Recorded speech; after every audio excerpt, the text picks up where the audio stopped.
Breaking news, breaking news. Court has given P2B 3 weeks to present evidence to their case.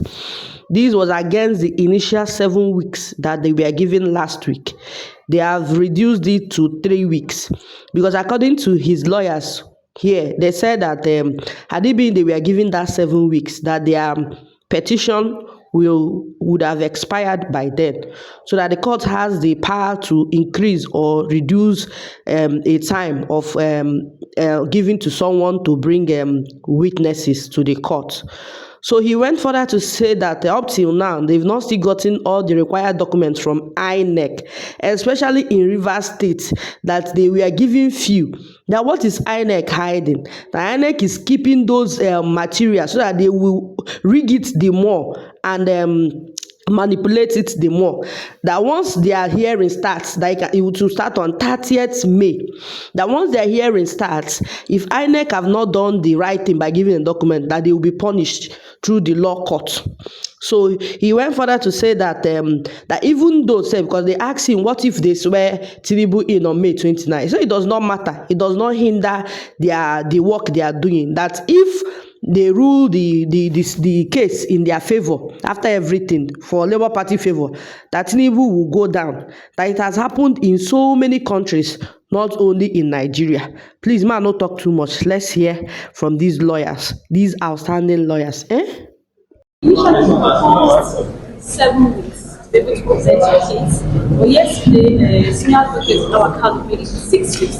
But now the court is narrowing it down to 3 weeks. That 3 weeks will be enough for you to present your case, and you also said that you also have to go through the leavers. The 3 weeks to justice for you to present your case.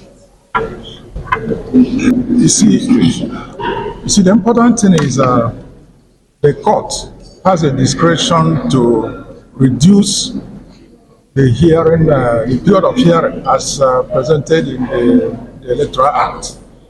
And that's what I've done, because if we are to be given our 7 weeks, it means that our petition will expire. And that will not be in our own interest. So what we have to do is to do case management.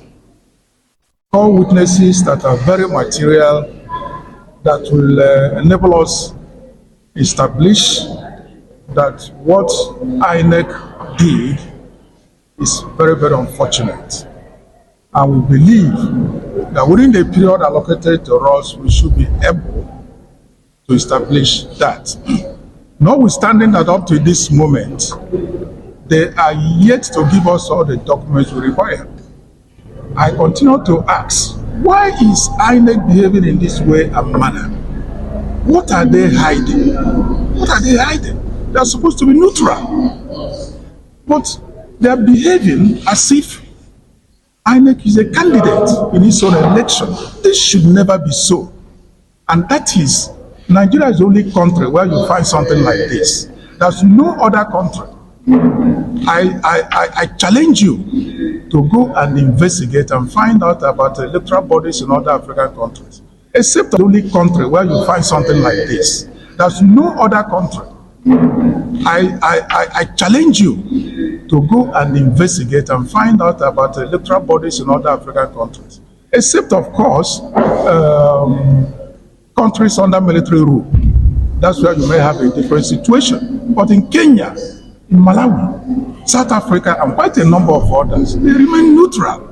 But in Nigeria, you see them frustrating petitioners, preventing petitioners from having access to documents, which is so difficult to comprehend why this should be so. But they have no choice, because once we start trial, which is on May 13, 30th May, we will serve them subpoena. And it comes with an order of court. And they will never decline bringing the documents.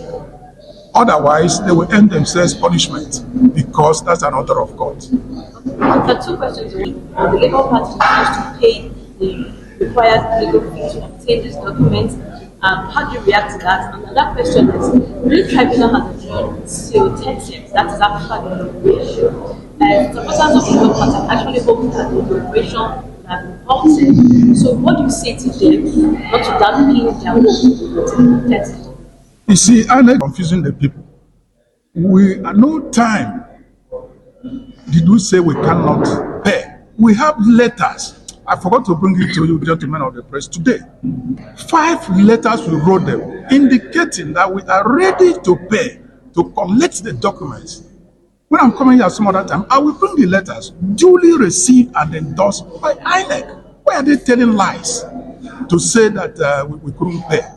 This is very, very, very unfortunate. What of the documents that we have collected? Did we pay for them? Of course we paid for them. And they gave us those ones.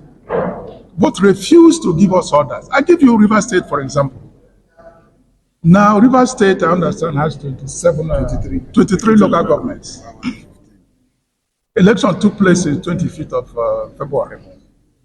Now, a few days ago, when they gave us 15 results. 15. They are yet to complete the results. Close to 3 months since after the election. You can find out. Why are they holding on to those results?